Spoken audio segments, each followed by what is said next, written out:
untuk menyuarakan isu-isu pertanian yang ada di Delanggu.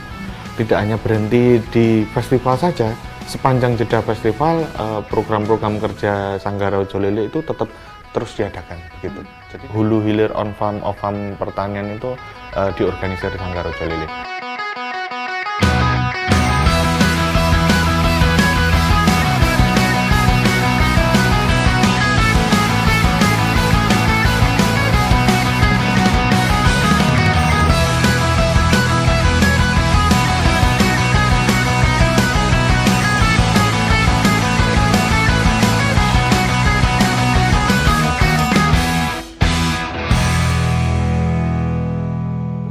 Lahir Sanggar sebenarnya juga bukan tanpa alasan, karena di sejarah sendiri ini berkata di Delanggu, Klaten, Jawa Tengah itu memang punya hubungan yang kuat dengan apa yang bisa dibilang adalah beras ya, atau Dewi Sri tadi.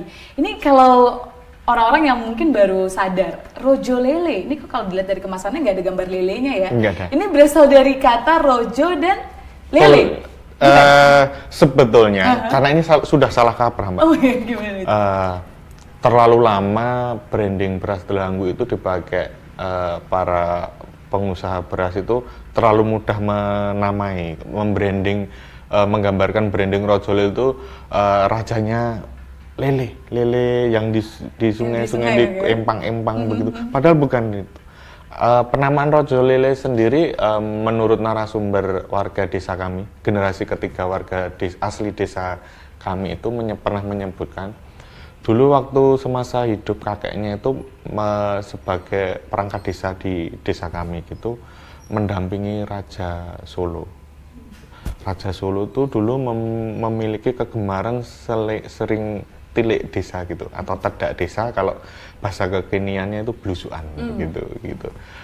Sewaktu tilik ke desa ada pemuda-pemuda, kalau dalam terma lokal itu tole-tole tadi, nah itu sedang menanam padi, kemudian si raja tadi itu ikut simbolis menanam, kemudian selesai simbolis menanam, si raja tadi itu bersabda, besok kalau panen beras ini mempunyai cita rasa enak, pulen, wangi, saya namain Rojo Lele dari sambungan kata raja dan tole-tole tadi. Sebenarnya lele tadi itu tole-tole itu. Tole-tole ya, bukan lele yang di empang tadi sebenarnya. Jadi lebih dalam lagi, Rojo Lele ini sebenarnya filosofinya itu kedekatan antara raja dan rakyatnya begitu.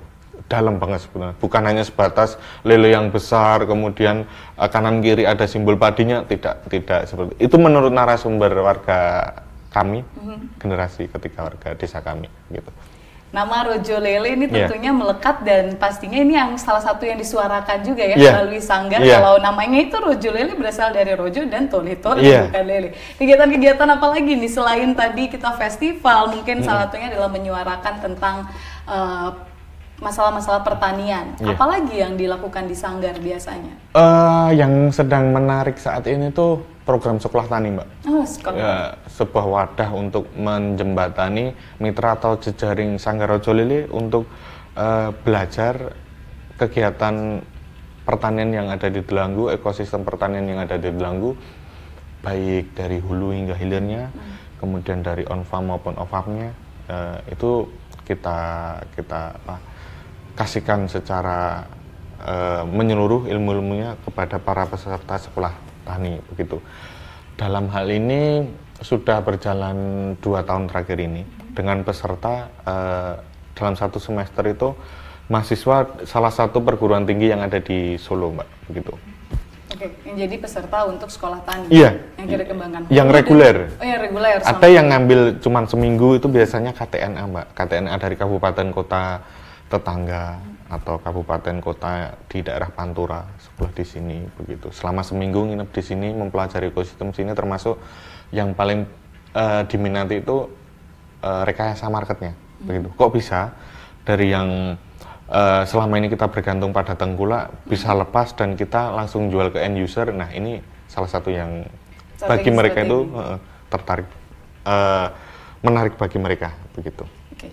Nah, ini saya juga menarik adalah mungkin sedikit gambaran tentang apa saja sih materi yang diajarkan tadi dibilang dari hulu ke hilir, terus juga on farm sama off farmnya. Ini hanya mahasiswa saja kah atau ada mungkin ini harusnya diperkenalkan di anak-anak usia dini, SMP mungkin atau SMA? Yeah. Sebetulnya program ini untuk semua kelompok umur itu ada, Mbak. Okay. Kalau untuk anak pelajar SD, SMP, SMA itu lebih ke kunjungan studi lapangan gitu sih, cuman sehari begitu. Sudah ada beberapa sekolah yang pernah melakukan di sini.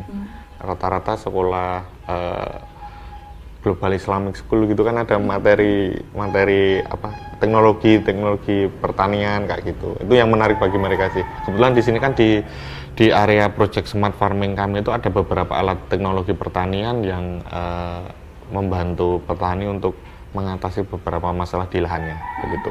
Itu yang menarik untuk kemudian bagi mahasiswa itu lebih ke merekognisi mata kuliah SKS 20 SKS dalam satu semester. Jadi selama 6 bulan penuh, seminggu itu 3 hari itu mahasiswa ke sini untuk benar-benar studi di sawah begitu.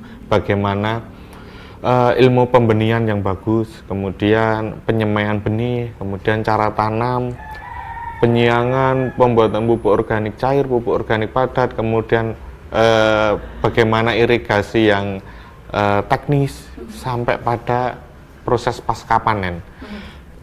Kemudian puncaknya itu ke strategi marketing begitu. Ini tadi kalau misalnya ini sudah mulai digalakkan apalagi untuk anak SMP, SMA, semoga saja ini kedepannya juga akan meningkatkan minat untuk menjadi petani. Harapannya seperti itu, harapan dari Sanggar Rojo Lili seperti itu. Dan menjadi harapan semua orang juga ya, khususnya pemerintah karena mungkin Sobat Antara juga menyadari jika di Indonesia saat ini krisis petani bisa dibilang ya Mas Iksan. Prediksi setuju. Kenapa tuh? Karena memang gimana ya Mbak, pertanian atau komoditi pangan di negara kita ini monoton begitu terus gitu, nggak ada terobosan. Kalaupun toh ada terobosan, skupnya itu kecil gitu, nggak bisa meluas gitu. Kami pengennya ada sebuah regulasi yang memihak ke generasi muda itu untuk mengembangkan minat, kemudian memunculkan inovasi-inovasi di bidang pertanian, tetapi tidak terbatas pada aku sewa lahan lamanya cuma 6 bulan atau 1 tahun begitu. Rata-rata orang yang mau memunculkan inovasi pertanian di sini tuh kalau terbatas hanya batas sewa lahan itu mundur duluan, karena riset inovasi itu sebenarnya kan berkelanjutan. Seperti contoh ini di proyek smart farming kami itu ada alat untuk pengendali hama burung pipit. Karena padi rojo lili, beras rojo lili ini berasal dari padi rojo lili. Ini karakternya itu wangi, Mbak. Itu mengundang burung pipit waktu di sawah begitu. Ketika usia generatif muncul fase pembuahan itu burung pipit cenderung suka karena wangi di sawah. Kemudian program dari Sekolah Tani itu membuat inovasi alat pengendali hama burung pipit tadi itu dari gelombang suara ultrasonik gitu. Tetapi kemudian muncul masalah. Burung pipit itu kebal terhadap gelombang frekuensi itu karena yang dikeluarkan gelombang itu frekuensinya itu terus, jadi burung pipit itu lama-lamaan kebal gitu. Itu artinya apa? Riset itu tidak berhenti ketika alat itu baru sebatas uji coba gitu. Perlu riset lanjutan bagaimana alat itu bisa dikendalikan dari rumah berbasis IoT kan bisa barangkali. Jadi petani dari sawah memakai smartphone merubah gelombang. Nah, itu yang belum, baru sebatas manual.